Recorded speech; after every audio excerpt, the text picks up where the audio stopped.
Some people call it trash or residue. I'm trying to teach myself to call it armor, because that's what it's there for. Increase plant diversity. Keep a living root on the soil in the soil as long as possible.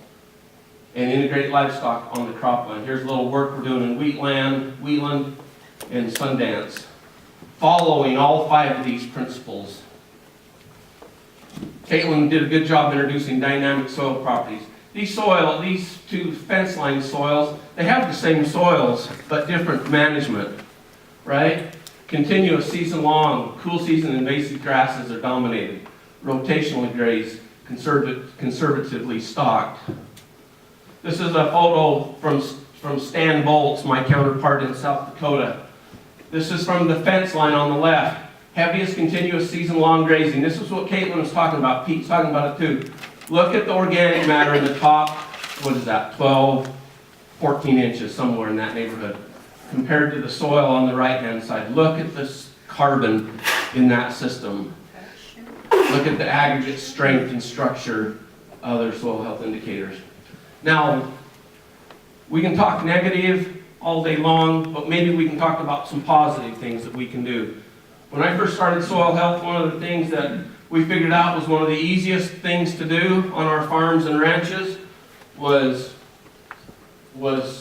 plant a overwintering cover crop, or in this case a winter wheat, directly into terminated alfalfa.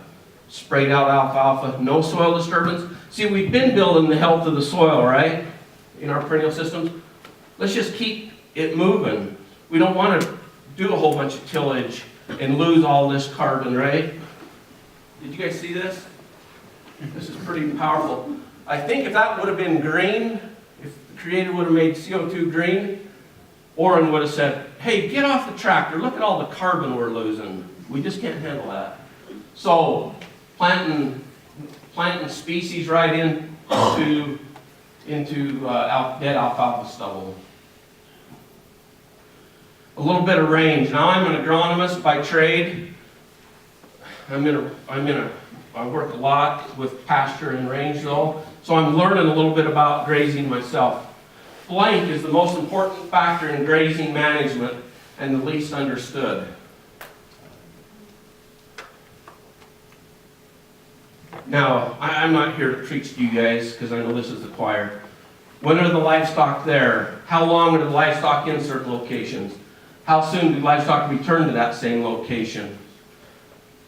Time determines stocking rate, which is grazing pressure. Time, not animal numbers, is what determines the severity of the disturbance.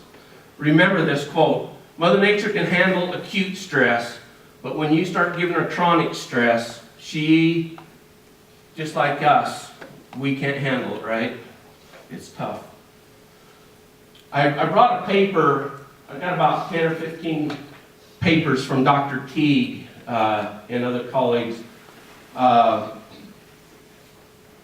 He talks about, in this paper, 2013, this is actually not the paper that I brought, but another paper. It says, reasons for failing to get positive results. Too many animals before the soil and plants had improved.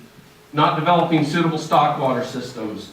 Inadequate planning. Not adapting as conditions changed. Defoliating too heavy in the growing season. Long grazing periods. Inadequate recovery before regrazing. Expecting improvements where conditions are very limiting. It's interesting, only Pete was around during this picture when the buffalo roamed the west, and a few other gray-haired guys. That's what Pete's words, right? Didn't he say gray or white-haired? Yeah. Kevin, my buddy. It's kind of interesting to think about. One of the concepts of grazing management is this buffalo, this bison herd, right? Moving constantly, right? They didn't need electric fence because they had predators following. Now, I wouldn't have lasted very long with the buffalo, the weak, the slow, the old, the unfit, but they kept them moving, constantly moving, right? Oh, this is a silent movie so I can catch my breath.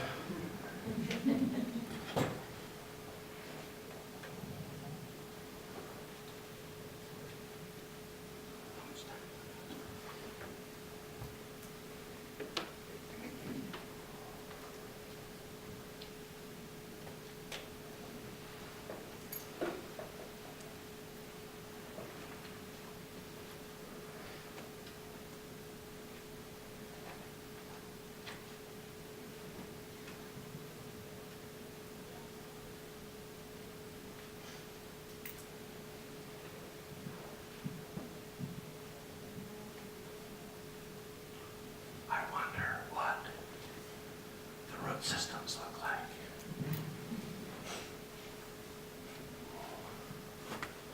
Oh, I got one slide here. I got to talk a little bit about armor. Oh, look, I misspelled soil. Maybe I didn't, though. Maybe that should be the new symbol for soil. Benefits of armor. More soil moisture. We live in a very arid, fragile ecosystem, right? We better keep some armor on the soil surface. Plants become more drought tolerant. Ask your neighbor, what does this mean? This comes from Dr. Dwayne Beck.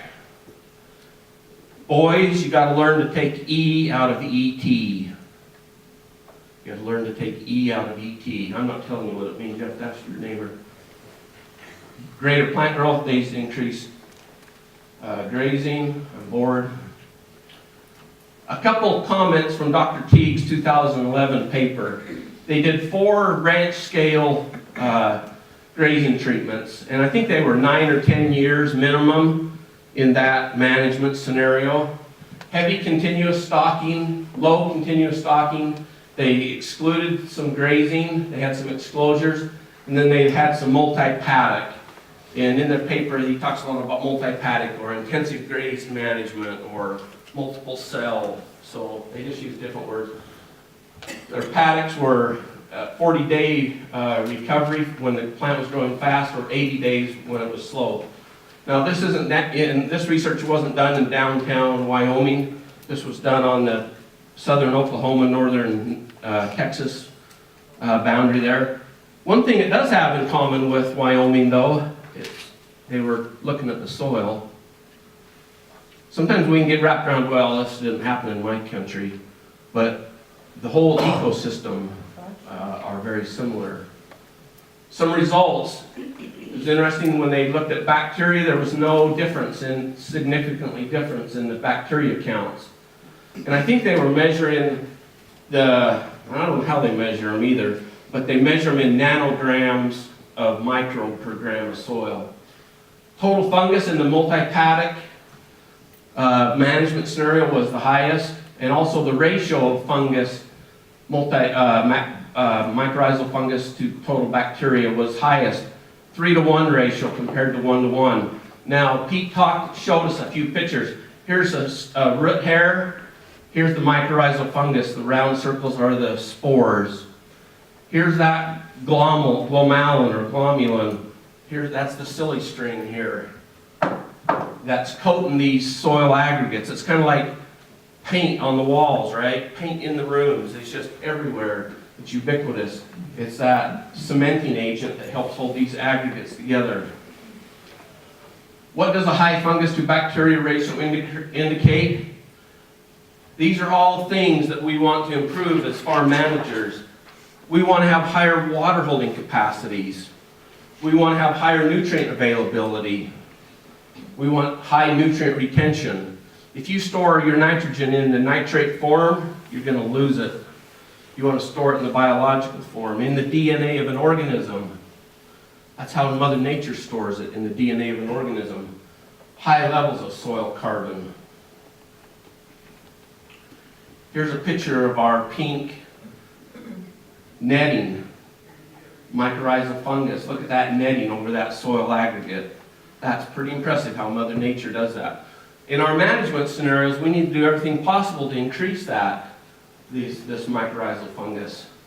We've all seen this 100 times in these ranch meetings, right? This picture of the root systems. Now all of a sudden it comes alive to me after I read Dr. Teague's paper a little bit. This is plant use. Oh, look at the root system. That's pathetic, guys. Now this is something we don't do enough. Look at our root systems. I got soil compaction, Marlon. I was talking with a farmer here. I wonder what our root system looks like, because compaction is a biological function.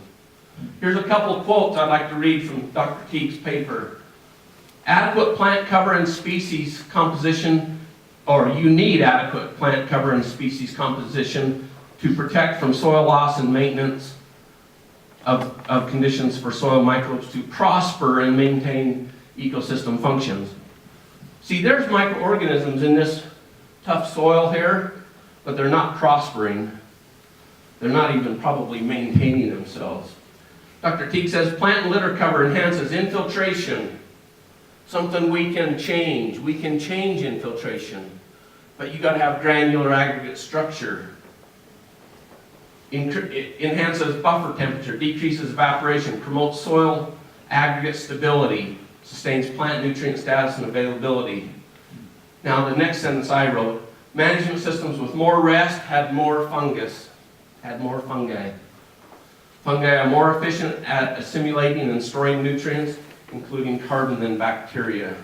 So as our ecosystem moves to the right in successional stage, we'll get more fungus. That's what happens in nature. We want to move our systems to the right.